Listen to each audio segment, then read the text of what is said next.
I'm not expecting it to be a terribly long interview because I think these talking head interviews have a sort of a high boring quotient, so I want to keep it fairly brief. Here we go. 3, 2, 1. Hello and welcome to the American Museum of Tort Law video series. I'm your host, Rick Newman, Executive Director of the museum. Just outside of Boston, there is a well-known law school. Located in Cambridge, Massachusetts, it is old, well-respected, and highly regarded. It is Harvard Law School. Harvard is known not only for the many successful attorneys, judges, scholars that it has produced, but also for the many student-led organizations, clubs, and associations. There has been, however, one glaring omission to that list of clubs and associations. Until now. Until now, there hasn't been a Plaintiffs Law Association. Our two guests today, two Harvard Law students, determined to change that when they created the Plaintiffs Law Association. And it is my great pleasure to welcome today William Greenlaw and Abraham Barkhordar. Gentlemen, welcome. It's a pleasure to be here, sir. Oh, it's great to have you. Let's start with you, Abraham. We'll go alphabetically by first name. Tell me a little bit about yourself. Yeah. Where are you from? And I'm from Los Angeles. Grew up in LA. I graduated high school here, went to community college in Santa Monica, and then transferred to UCLA. I came to law school straight through after having worked at a medical malpractice solo practitioner.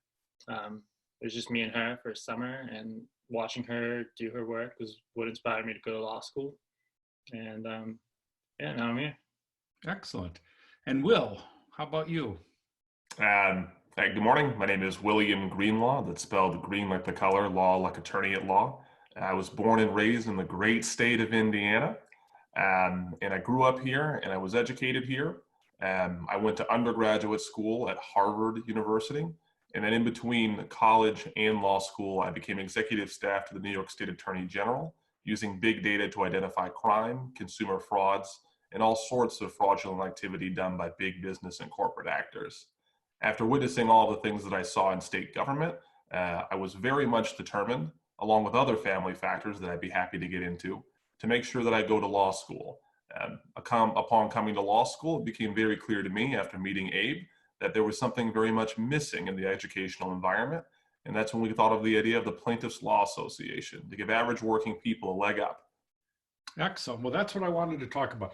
Now, you gentlemen are both finishing your first year of law school, if I'm correct.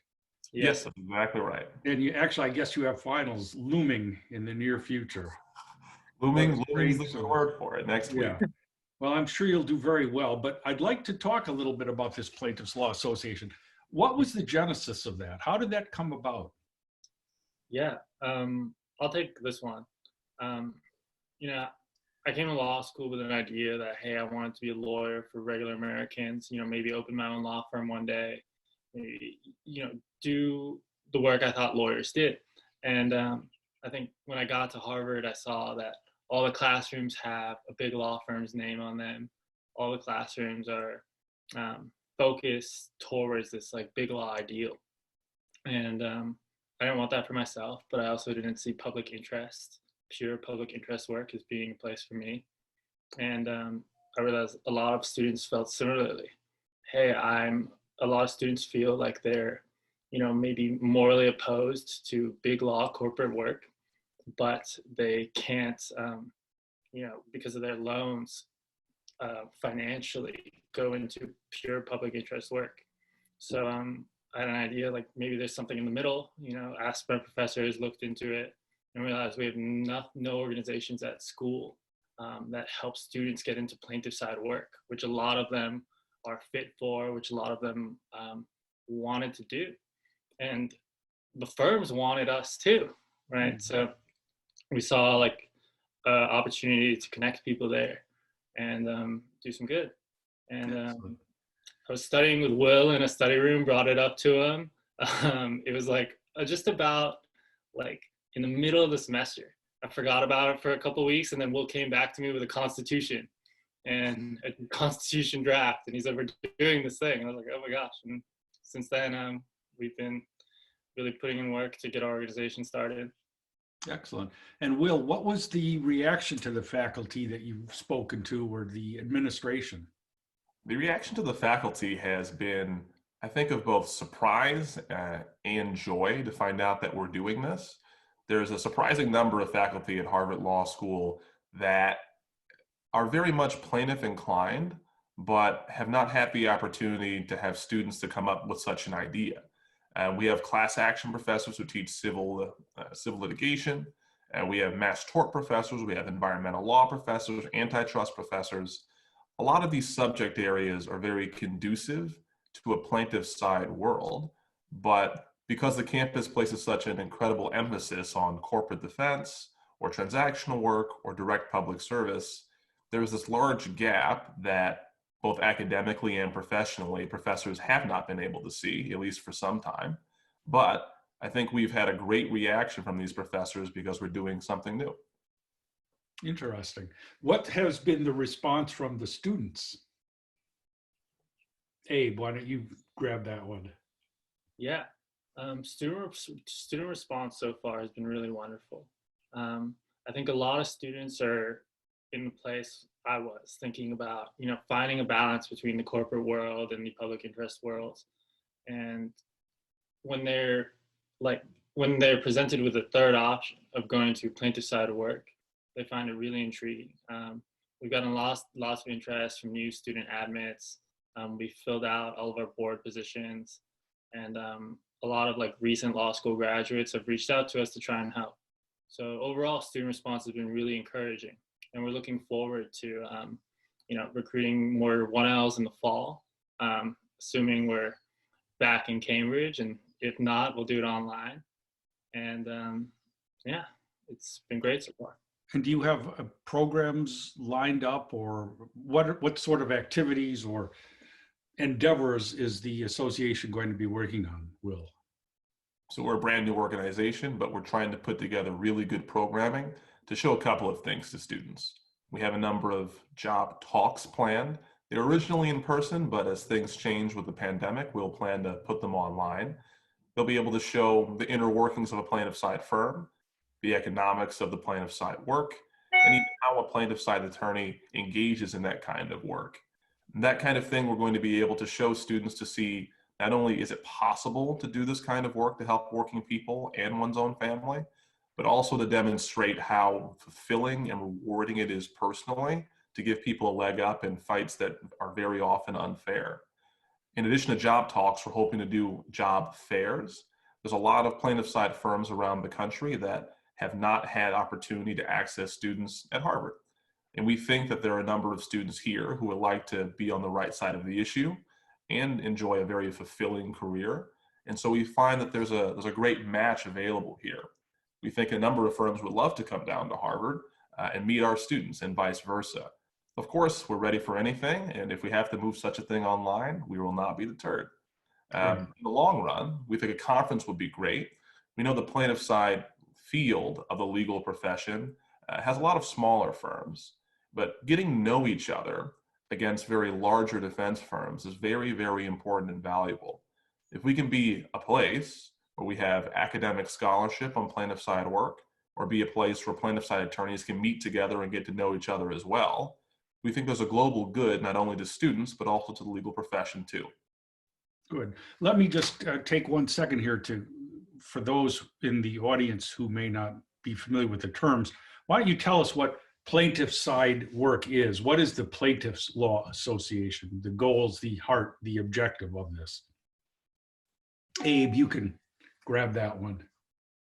Yeah. The way we, envisioned the organization was in that we weren't looking for pure public interest attorneys, and we weren't looking for corporate attorneys. We wanted to provide attorneys who are in business, but also doing justice at the same time. So lots of, consumer rights attorneys, medical malpractice, personal injury, class action, I guess, offense. So representing people who have been injured and the individuals who've been hurt rather than the corporate or insurance industries who are defending against those claims. That's the objective of the Plaintiffs Law Association. Is that a fair statement? Exactly. Good. And have you had any outreach to or interchanges with any other law schools? I'll take this one as well. We when we were trying to found this organization, we looked at other models, other schools that might have similar things. All we found was a 5-year-old association website from Stanford that was for a now defunct organization, we assumed. So we are definitely, looking to expand in the future, because what we found is just a tremendous response from potential employers, from students, from professors, and I think this type of work really aligns with where public sentiment is at right now, what law students want, what professors want. So we're definitely looking to make connections with other law schools, share our models, that kind of thing. Excellent. And Boston, greater Boston, there are a number of law schools right there. So I assume that if you haven't, you can reach out to the neighboring schools and get some traction for the coming fall semester. Yeah, it's been very interesting too, because the so-called like T14 Ivy League law schools place a much less emphasis on the plaintiff side bar. They're not really training students for this kind of work, because their students largely go to the corporate firms, right? So I'm very intrigued to see like what kind of existing support there is for students who choose these kind of roles at other schools. Most plaintiffs attorneys are not from these, prestigious Ivy League institutions, and they're some of the most amazing attorneys in the world. Have you had any contact with or support from trial lawyer associations around the country, or plaintiffs lawyer associations around the country? Will? So we've, a part of our effort to help get students into the profession, we've been doing a large outreach campaign. And there are a large number of plaintiff side firms and organizations that we think would really mutually benefit from our getting together. So we've already reached out to hundreds of plaintiff side law firms, and we've gotten around 50 or so responses from everywhere from the junior associate to the name brand partner at the firm. And we asked them a very simple survey, which was, would you like to get involved? Would you like to be updated? And how so? And we were honestly overwhelmed and surprised at the overwhelming support that we have gotten from people, whether it's folks who did not come from Harvard, who would like to be mentors to students like us, or whether it's folks who did come from Harvard Law and said, I've been doing this for a while, and I always thought it was important, but I didn't have the institutional support of the university. I'm very, very glad that your student organization exists, and we would love to get involved. And so these are just the first steps, we think, to making inroads to the legal community, and I think we can only go up from there. Is there a faculty advisor who is specifically linked to the Plaintiffs Law Association? And if so, who is that? Yeah, we actually were both in the same civil procedure class with Professor Bill Rubenstein. And I brought up the idea to him, and we tagged him on as a faculty advisor. He's been wonderful in terms of like sharing connections, in terms of just providing us general guidance on what he thinks might be effective and what might not be. And also just wanted to add, we've been trying to contact people from AAJ, the American Association for Justice, and have been speaking with people from CALA, the California Consumer Law Association. Excellent. Good. And I can gladly introduce you to as many people as I can find. I'd be happy to do that. And that leads, I guess, to my next question, which is, if people at other schools or lawyers or anyone in the audience who are curious want to get in touch with you, what's the best way to get in touch with the Plaintiffs Law Association? Yeah, we just, what? Sure thing. So we have a website as well as an email address. We would love to hear people's comments, feedback, and if you would like to get involved with us. We're happy to leave our contact information with you here, Rick. Our email address is hpla@mail.law.harvard.edu. Wait, We're whoa, whoa, excited whoa, to see. whoa. You're assuming that I'm young and fast. I'm old and slow. Oh, Could you yes. repeat that very slowly? Yes, give me just a second. I can actually forward it to you right now. Okay.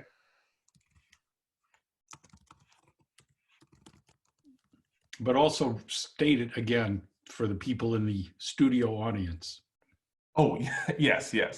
That is hpla@mail.law.harvard.edu.